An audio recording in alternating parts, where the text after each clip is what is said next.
जनगणना में जाति गिनने के तरीकों पर घमासान, खड़गे राहुल का पीएम को पत्र, पूछा सही डाटा कैसे मिलेगा। मल्लिकार्जुन खड़गे और राहुल गांधी ने प्रधानमंत्री नरेंद्र मोदी को पत्र लिखकर जाति जनगणना की मौजूदा ओपन एंडेड प्रश्नावली रद्द करने और राजनीतिक दलों, विशेषज्ञों व जनता से सलाह लेकर नई प्रश्नावली बनाने की मांग की है। कांग्रेस का तर्क है कि अलग अलग नामों के कारण जातियों के आंकड़े बिखर सकते हैं और ओबीसी समेत वंचित समुदायों को नुकसान हो सकता है। बिहार में अब 33,274 शिक्षकों की होगी नियुक्ति, मिथिलेश तिवारी बोले 886 नए पदों की अधियाचना भेज दी। बिहार में TRI 4 में अब 33,274 शिक्षकों की नियुक्ति होगी। TRI 4 के लिए 886 नए पदों की अधियाचना सामान्य प्रशासन विभाग द्वारा BPSC को भेज दी गई है। इसके पहले शिक्षा विभाग ने TRI 4 के लिए 886 नए पदों की अधियाचना सामान्य प्रशासन विभाग को भेजी थी। यह जानकारी देते हुए शिक्षा मंत्री मिथिलेश तिवारी ने कहा है कि यह इस साल की अंतरिम रिक्ति है। पटना में छात्रों पर लाठीचार्ज, दौड़ाकर दी सजा, पथराव में कई पुलिसकर्मी घायल, वाटर कैनल चली। जी हां, CRPF से झड़प हुई। TRE ने 4 एग्जाम में बदलाव की मांग की। BPSC TRE 4 से PT मेंस नेगेटिव मार्किंग हटाने और 100% डोमिसाइल की मांग को लेकर पटना के गर्दनीबाग में छात्रों का आंदोलन जारी है। छात्रों का एक गुट आज CM हाउस घेरने की निकला है। छात्रों को रोकने के लिए JP गोलंबर पर फोर्स की तैनाती की गई है। CRPF जवानों को भी उतारा गया, लेकिन छात्र JP गोलंबर पर लगी बैरिकेडिंग को तोड़कर डाक बंगला पहुंच गए। डाक बंगला चौराहे पर पुलिस ने छात्रों पर लाठीचार्ज किया। छात्रों की तरफ से की गई पत्थरबाजी में टाउन DSP कामाख्या नारायण सिंह घायल हुए हैं। कई पुलिसकर्मी को भी चोट आई है। अभिजीत दीपके ने कहा CGI सूर्यकांत ने सौरभ दास को ही कहा था कॉकरोच, क्योंकि कॉकरोच शब्द का इस्तेमाल चीफ जस्टिस सूर्यकांत ने क्या किसी एक शख्स के लिए कहा था? जी हां, क्या वह शख्स कॉकरोच जनता पार्टी के प्रवक्ता सौरभ दास है? CJP के संस्थापक और राष्ट्रीय संयोजक दीपके ने तो यही दावा किया है। सौरभ दास भी ऐसा ही मानते हैं। दीपके और दास ने कहा कि आंदोलन और जजों के बारे में लिखने, RTI लगाने की वजह से CGI ने ऐसी टिप्पणी की थी। यूपी में इन महिलाओं को मिलेगा लाइफ टाइम फ्री सफर, योगी सरकार का तोहफा। जी हां, उत्तर प्रदेश में 60 साल से अधिक उम्र की महिलाओं को आजीवन उत्तर प्रदेश परिवहन निगम की बसों में यात्रा करने की सुविधा दी जाएगी। यूपी के परिवहन मंत्री दयाशंकर सिंह ने इसका ऐलान किया है। उत्तर प्रदेश में मुख्यमंत्री योगी आदित्यनाथ सरकार बुजुर्ग महिलाओं को बड़ा तोहफा देने की तैयारी हो रही है।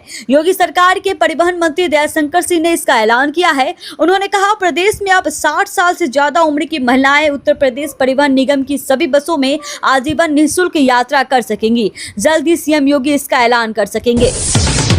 ममता बनर्जी का संन्यास को लेकर बड़ा ऐलान। फेसबुक लाइव में बोली, जब तक बीजेपी को हंसिए पर न पहुंचा दे सांस नहीं लूंगी। जी हां, पश्चिम बंगाल की पूर्व मुख्यमंत्री ने राजनीति से संन्यास को लेकर बड़ा ऐलान किया है। ममता बनर्जी ने फेसबुक पर लाइव होकर भाजपा को आड़े हाथों लिया और निशाना साधा। उन्होंने कहा कि वे अभी राजनीति से संन्यास नहीं लेंगी। भाजपा का मनीमून पीरियड चल रहा है, लेकिन जब तक भाजपा को हंसिए पर नहीं पहुंचाऊंगी तब तक मैं सांस नहीं लूंगी, राजनीति से संन्यास नहीं लूंगी। जी हाँ, पश्चिम बंगाल के लोगों ने भाजपा का असली चेहरा देख लिया है, क्योंकि भाजपा ने बंगाल के लोगों को डरा धमकाकर वोट लिया है, लेकिन भाजपा अपने मंसूबों में ज्यादा समय तक कामयाब नहीं हो पाएगी। वही जनता का कहना है। बीजेपी सपोर्टर का कहना है कि पश्चिम बंगाल के पूर्व मुख्यमंत्री को अभी तक यकीन नहीं हुआ है कि वो अब सत्ता में नहीं है।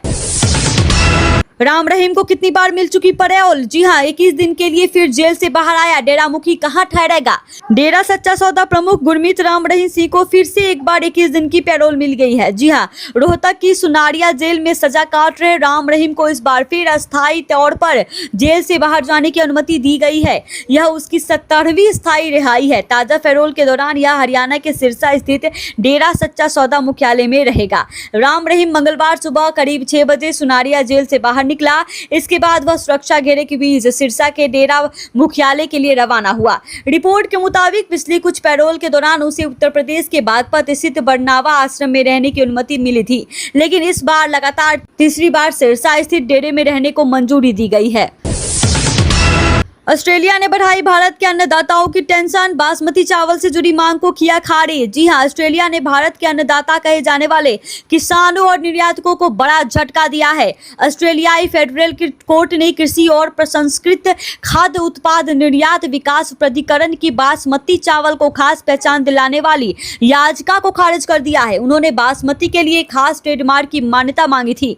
APEDA की याचिका खारिज होने के बाद हरियाणा और पंजाब के किसान तनाव में है। ये दोनों राज्य सबसे अधिक बासमती चावल उगाते हैं और ऑस्ट्रेलिया उनके लिए एक बड़ा हब है। उधर APEDA की याचिका खारिज होने के बाद पाकिस्तान काफी खुश है, क्योंकि वो भी ऑस्ट्रेलिया को बासमती का निर्यात करता है। अब भारत और पाकिस्तान के बीच बासमती को लेकर कांटे की टक्कर होगी।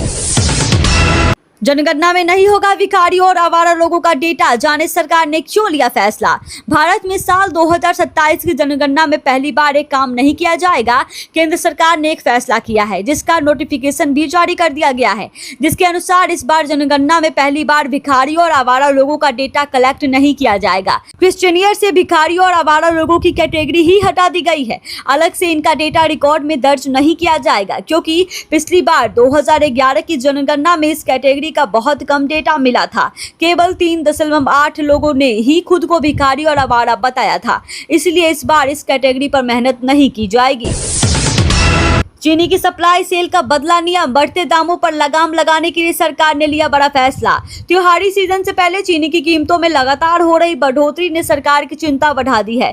बाजार में बढ़ते दाम और जमाखोरी की आशंका के बीच केंद्र सरकार ने कच्ची चीनी के आयात से जुड़े नियमों में बदलाव किए हैं। नए प्रावधान के तहत टैरिफ कोटा के जरिए आयात की गई रॉ शुगर को अब अधिकतम 2 महीने के भीतर रिफाइनर का सफेद चीनी में बदलना और घरेलू बाजार में उतारना जरूरी होगा। सरकार के इस फैसले का मुख्य उद्देश्य आयातित चीनी को लंबे समय तक गोदामों में पड़े रहने से रोकना है।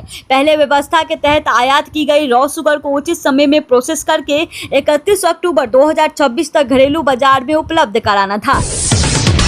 CJP का बड़ा ऐलान, 5 सितंबर को इंडिया गेट से दिल्ली पुलिस मुख्यालय तक निकालेंगे विशाल मार्च। जी हां, नीट परीक्षा से जुड़ी विवादों और सरकार द्वारा किए गए वादों के पूरा न होने के विरोध में कॉकरोच जनता पार्टी ने राजधानी में बड़े प्रदर्शन का ऐलान किया है। पार्टी ने सोमवार को घोषणा की कि आगामी 5 सितंबर को इंडिया गेट से दिल्ली पुलिस स्टेशन तक एक विशाल मार्च निकाला जाएगा। यह निर्णय 24 अगस्त को दोपहर 2 बजे आयोजित CJP की राष्ट्रीय कार्य समिति की एक अहम बैठक में लिया गया है। पार्टी का कहना है कि 25 जुलाई को केंद्र सरकार की ओर से छात्रों और युवाओं से किए गए वादे पूरे नहीं किए गए हैं। इन वादों में नीट परीक्षा के दौरान प्रदर्शनकारियों व छात्रों पर दर्ज FIR को रद्द या वापस और मृतक छात्रों के परिजनों को मुआवजा देने का आश्वासन शामिल था। सरकार की कथित विफलता के विरोध में अब मृतक छात्रों और पुलिस बर्बरता के शिकार पीड़ितों के परिवार एवं इस मार्च का नेतृत्व करेंगे। हालांकि पार्टी की ओर से इस पर विस्तृत आधिकारिक बयान आना भी बाकी है। देश में चीनी की किल्लत नहीं, आने वाले दिनों में भारतीय चीनी मिल संघ का बड़ा बयान। जी हां, भारतीय चीनी मिली संघ ISMA ने कहा है कि देश में चीनी की कोई किल्लत नहीं है और खुदरा बाजार में इसकी कीमतें आने वाले दिनों में घटने की उम्मीद है। ISMA के अध्यक्ष नीरज सिरगावकर ने संवाददाता सम्मेलन में कहा कि चीनी की कीमतों में हाल ही में आई तेजी के पीछे कई कारण है। कीमतें बढ़ने की उम्मीदों में कारोबारी और थोक उपभोक्ताओं की तरफ से की गई खरीदारी और खराब मौसम के कारण उत्पादन में कमी इसके प्रमुख कारण है।